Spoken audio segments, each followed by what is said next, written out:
Arlington came alive with excitement last October, with the Rangers heading to the World Series for a second year in a row.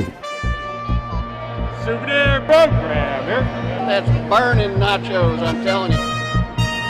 That set the stage for 2012, including renovations to Vandergrift Plaza at the ballpark, ready just in time for opening day this year. And we wanted to do something special to celebrate our hometown team marking their 40th anniversary right here in Arlington. So we got together with experienced Arlington and some pretty enthusiastic Ranger fans and pulled off something you don't see very often. That's 1,700 Ranger blue glow sticks lighting up the sky. The ballpark was also the place for another unique Arlington experience you might have heard about. The first Chris Kendall Market was a joint effort between the city, the Arlington Chamber of Commerce, and Experience Arlington.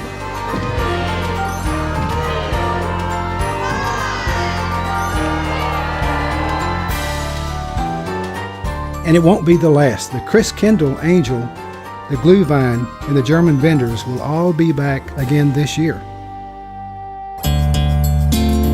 Another first, the inaugural Art on the Green Festival at Richard Green Linear Park. If you were out there, you know the art doesn't get any better. And the weather was pretty spectacular that weekend also.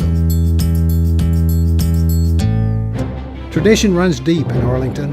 This was our 23rd year to celebrate Sharing the Dream, a 4-day event honoring Dr. Martin Luther King and one of the largest of its kind in the country. For the 7th year, we welcomed thousands of athletes to UT Arlington for the Special Olympics Texas Summer Games, the largest amateur sporting event in the state. Light Up Arlington this year was bigger than ever before. If you had a hard time finding a spot for your lawn chair, there's a good reason.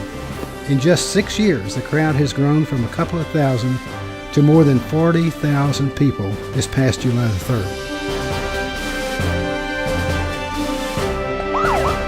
Thousands more were back the very next morning for the annual 4th of July parade. It doesn't matter how many times you're lucky enough to see it, there's nothing like our hometown parade on the 4th of July. Congratulations. Thank you. Big one. This is really cool. Thank you. We are so excited. Another spectacular event this summer, the Rembrandt Etchings exhibit at the Arlington Museum of Art. It was a signature event for the museum, and it brought visitors from all over to our downtown.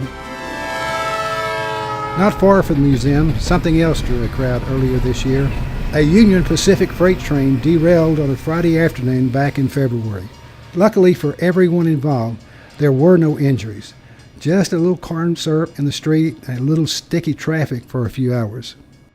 You know, it was a close call for one of Arlington's finest a few months back. But we're thankful Tactical Officer Brian Graham is back on the job at APD. He was shot in the head while serving a felony warrant last June. Luckily, the bullet did not penetrate his skull, and he recovered completely and quickly. The story of this little crime fighter went viral. Arlington police and fire volunteers helped make Kai Sapp's wish come true.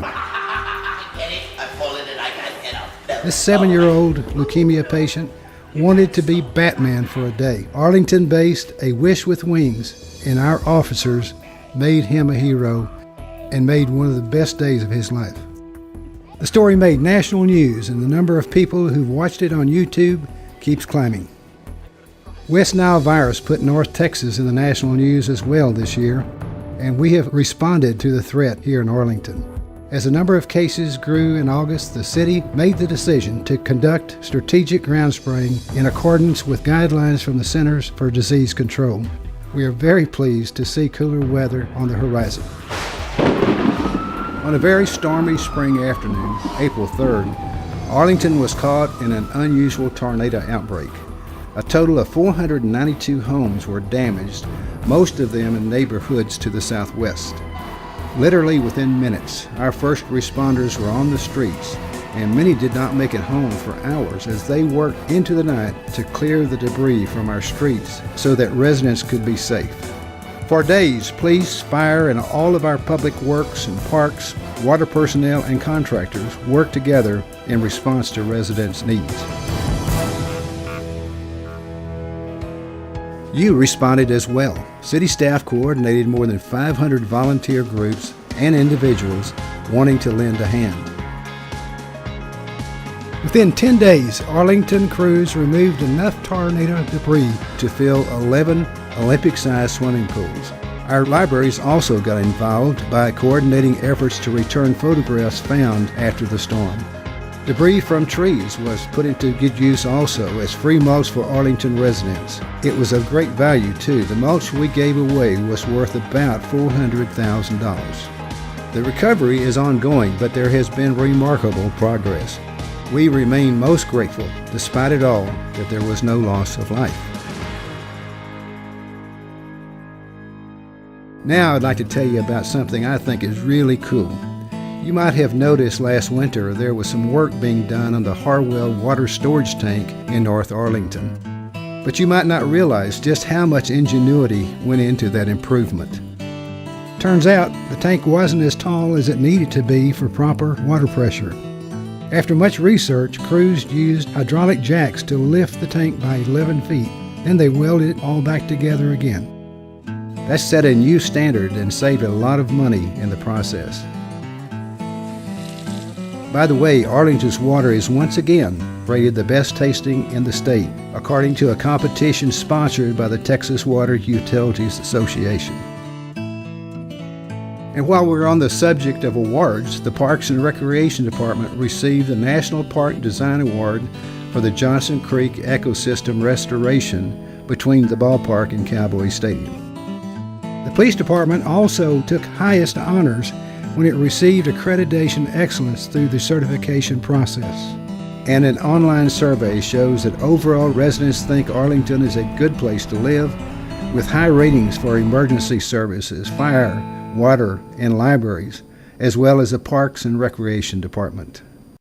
I would like to mention our gratitude for the years of service by my fellow council member, Gene Patrick, who recently passed away.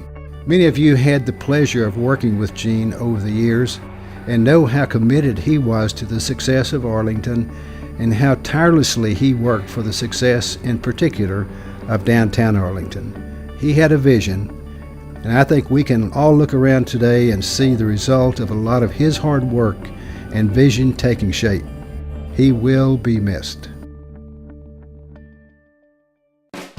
Our Let's Move with the Mayor campaign to combat childhood obesity is gaining momentum. We had a chance to talk to First Lady Michelle Obama about her Let's Move efforts when she was in Dallas recently. We plan to expand our own program throughout the community.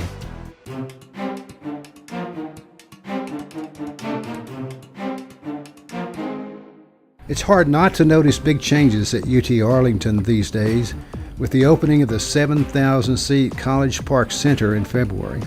Housing for 600 students in the College Park District opened this fall. New restaurant space adjacent to the housing is filling up very quickly.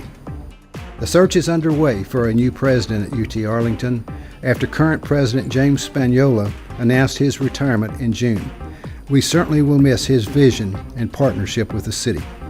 A change too at Tarrant County College's Southeast Campus in Arlington. We welcome Dr. Bill Coppola, who took the reins from Dr. Judith Carrier. A new glass-enclosed office at City Hall represents an ongoing partnership between the city and UT Arlington.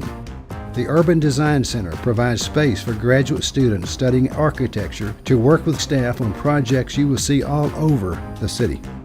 Our investment in education extends to AISD as well, with a growing demand for intern spaces at the Fire Academy. The Academy and a similar program in water service is a joint venture of AISD, the city, and Tarrant County College. City libraries are also working to make resources available for families at 7 schools in the district. The Girls Inc. building along New York Avenue, built by the city on AISD property, will soon be back in use again when its doors open as a center for dropout prevention and family literacy. The Arlington Tomorrow Foundation is celebrating its 5-year anniversary. The foundation manages a permanent charitable endowment created by revenue from natural gas wells on city-owned property. A new logo and new initiatives from Downtown Arlington Management Corporation continue to shape the identity of downtown. And the Arlington Convention and Visitors Bureau celebrated its 40th anniversary with a new look and a new name, Experience Arlington. The Parks at Arlington multi-million-dollar facelift means one of the largest malls in the Metroplex has a new look to share with visitors. The Parks is the third busiest mall in the entire region. And home construction is underway in Veridian.